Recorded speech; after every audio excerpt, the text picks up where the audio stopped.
the nice parts about getting back into the retail arbitrage game is that we sleep at a lot of Walmarts. So essentially, I'm going to be reselling from home, but I guess a lot of other vans' homes too, because there's just RVs and vans everywhere. Currently, we're in some town in Colorado. Where are we? Starts with M, right? Melrose? Melrose? Montrose. I'm going to trust you. Montrose for sure? Yeah. Yeah, Montrose, Colorado, at this Walmart, and this is where we spent the night because we're just outside of a national park that we're going to be visiting on my other channel, the Bodanzas, where we just share our travels and life. So go subscribe to that one if you're interested. I'll leave a link to it down in the description. But Carissa has a meeting at 1 o'clock, and it's 11:30 now. I do have some video editing I need to get done, so I'm going to try to get in and out of that Walmart in an hour. Before I head over there, though, I do want to talk about how I search for items doing retail arbitrage, because I know a lot of you guys are probably newer. And since I have this hard drive that I'm actually going to return, I bought it maybe as a backup hard drive because I've been shooting a ton of footage for a bunch of different channels recently. I'm going to show you exactly the apps that I use. So first off, I have the Walmart app when I'm at Walmart because you can actually use it to scan barcodes in the store, and they'll let you know if there are any clearance prices that are beyond what you might be seeing on the shelves. That has made me a ton of money because sometimes products aren't profitable, not within my ROI range, until I scan them with this and realize that they're actually cheaper than they're advertised to be. Then I pretty much just have one other app. I have Scoutify 2. I'll also use the Amazon app somewhere right there. And that I'll use basically just to look up a product if I'm gated in it and request to be ungated automatically. Most of the time you don't get approved in it, but sometimes you do and you can pick up the products. But with that too, I also use Keepa, but I have that integrated into Scoutify 2. It's a really easy process. I have a video on that on my channel that I'll also link in the description. But let me go ahead and open up Scoutify 2 real quick and we'll scan this guy up.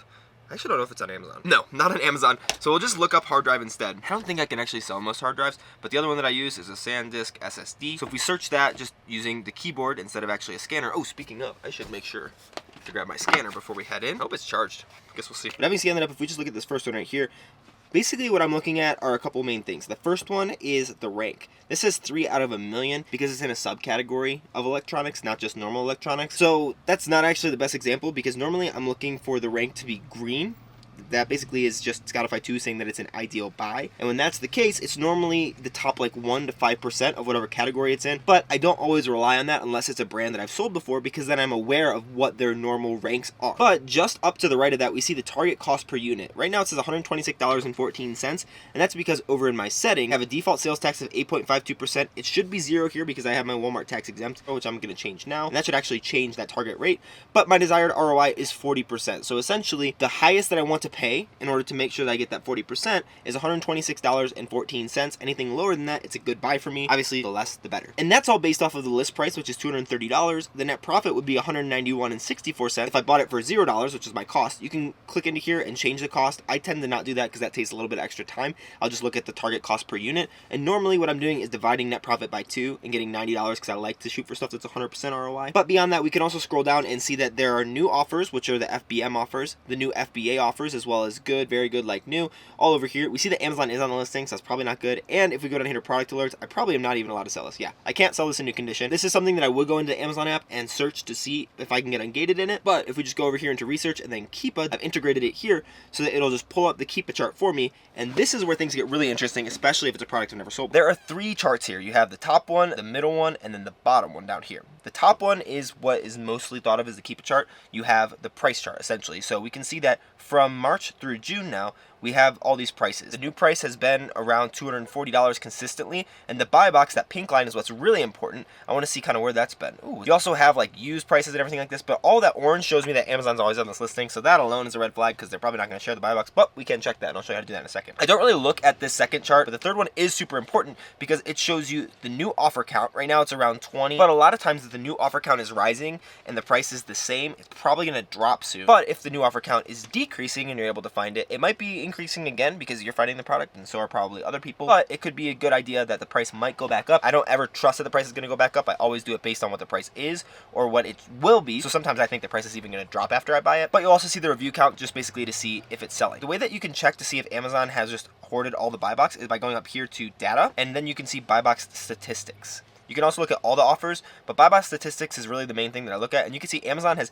93% of the buy box over here. Someone else has 4% of it, B&A marketing, and then someone else has 2%, and then one other person has less than 1%. So the fact that there are, 20 people on this listing down here, and only 4 of them are getting any rotation on the buy box, and most of it is Amazon, means most people aren't ever going to sell their products. That's essentially it for what I'm looking for. Let's go return this and get into the store. I think we'll get in there just around $11.50, so we'll try to get out of there by $12.50 with at least $200 of profit, and I'll show you all the interesting stuff along the way and how this actually works in real time while we analyze some deals. All right, since I'm trying to get in and out real fast, basically what I do at these Walmarts has been pretty standard. I thought I was going to change it up by looking for a lot more stuff the last time I was here, and then I ended up not finding a ton more. So essentially, I basically go in a big circle around the store and then hit up the middle. Sports and outdoors, electronics, all those have clearance sections. I know crafts has a clearance section, but I haven't been finding a lot of good stuff there recently. But essentially every clearance section that I can go to in the store is normally by section, and then there's the big clearance aisle. But there are also some sections like fishing where I'll scan through a lot of just normal priced items. But essentially the name of the game here at Walmart and anywhere that you go reselling, especially doing retail arbitrage, is just scan everything, absolutely everything. There's no substitute for scanning everything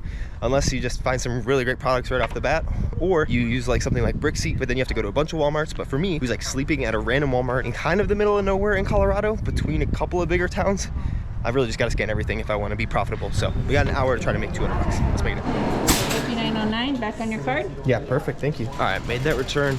Let's go ahead and start over in the nutrition section, and hopefully I'll be able to show you all the reasons why I'm pretty confident I can walk into any Walmart and walk out with at least $100 in profit per hour, close to 200 most times.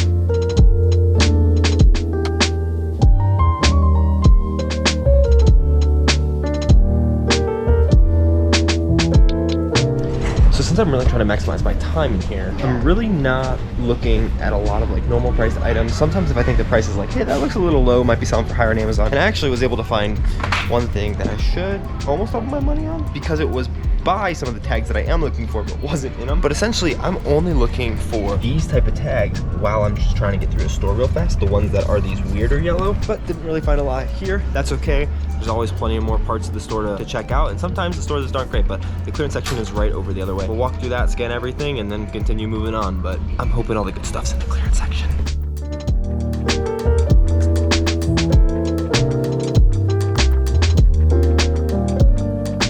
Well, the clearance aisle's been all right to me. Those are all over 100% ROI. I think I picked up 50 or 60 of them. Amazon is on the listing, and they share the buy box a little bit. I'll show you the buy box statistics real quick for them. Did look up on Seller Journal Greenlight. It's something I don't think I've sold before, but it doesn't look like it gives out IP claims. Looks like there's about 81 drops a month right there. And then if we go over to data, buy box statistics, they don't share it a lot, but with that many sales and with picking up maybe 30 of them, it looks like they do share the buy box a little bit. So it's a little bit of a risk, but for I think it's like $40 to $50 on each of those items and potentially making over $100 just on those, I'm in. One other thing though real quick is these Fitbit chargers. I really wish I was ungated in Fitbit because they're $5.50 and you would triple your money on them, but I'm gated. And I checked on the Seller Central app and I couldn't get ungated automatically. Those keep coming up at great prices. I really just got to get ungated in that because I would probably have an extra $200 to my name by now if I had just gotten ungated in Fitbit before. So get ungated. Another quick thing to touch on that I haven't yet is expiration dates. So these guys, $7, you get back 17, great return. But the first one that I picked up, and this is why you should always check multiple, was this guy, which expired already in April 2022. This one expires October this year. So I think it should be enough time. 30 capsules. I might send this in, but I'd have to send it in a separate shipment because you need to send only one expiration date per shipment. And I would like to batch my expiration dates because this one is March 2024, March 2023, January 2023. So I want to put them all January 2023 so that I only have to send them in one shipment. I think this October one is a little bit soon and I don't want to send multiple shipments. So I'm actually going to put this one, that's $10 though. I'll keep it. I'll put one of them for October 2022 and then the rest of them for January 2023. And that way I can send less shipments, but still make this $10. I'm pretty sure we're at or around 100% ROI. It is $12.25 though, so we've been in here for about 35-ish minutes. Only got about 25, so I want to check out. So I think it's time to start speeding through some things. I might be in here for a little longer though, because I don't want to miss out on profits just for the sake of time.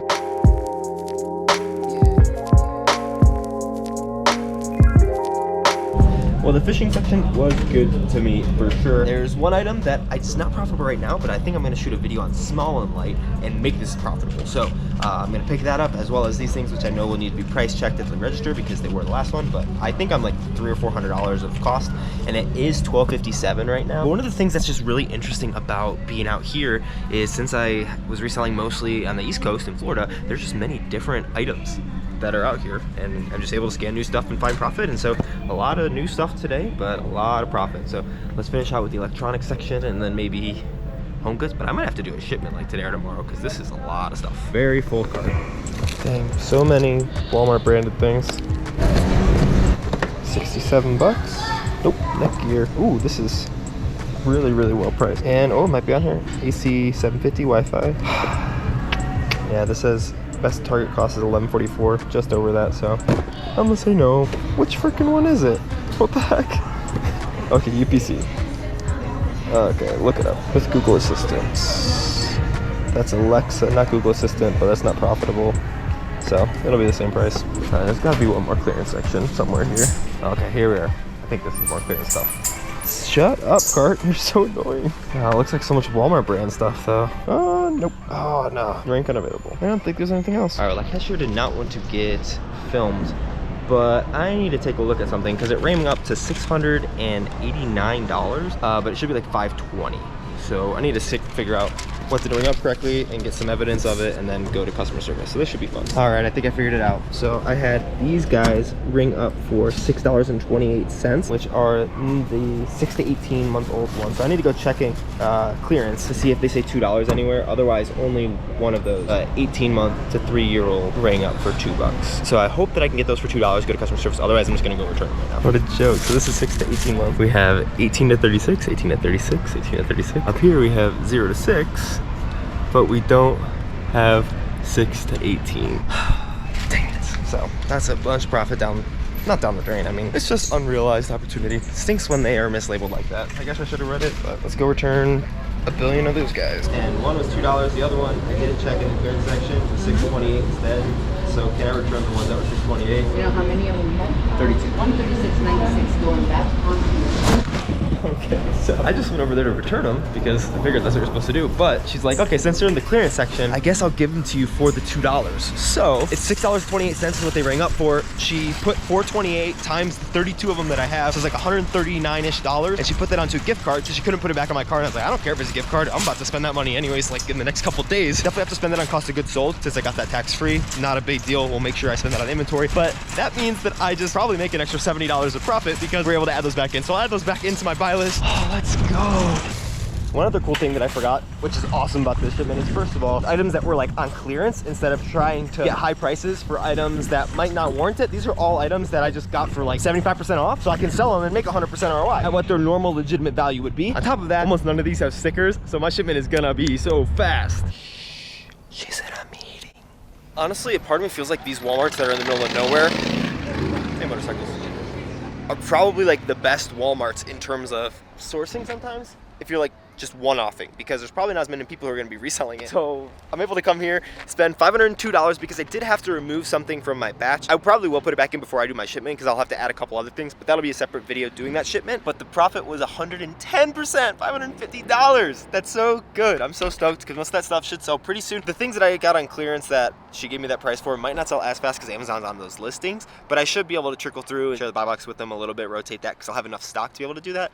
That was a risk I took. So overall on those two things, I think I spent about $150, but I should be able to make about $180 to $200 of profit. And worst case scenario, I should at least be able to sell half, get my money out of it, and it'll be a wash. So that's definitely why you gotta check Keepa. If you want to watch the recap video about my reselling time in Grand Junction and the shipment that I made there, watch that video right over here, and that'll link to all those separate reselling videos in Grand Junction. But if you're more interested in kind of the nerdy side of Amazon right now, watch this video about how I handle Amazon returns with FBA, because it's probably easier than you think. See you there.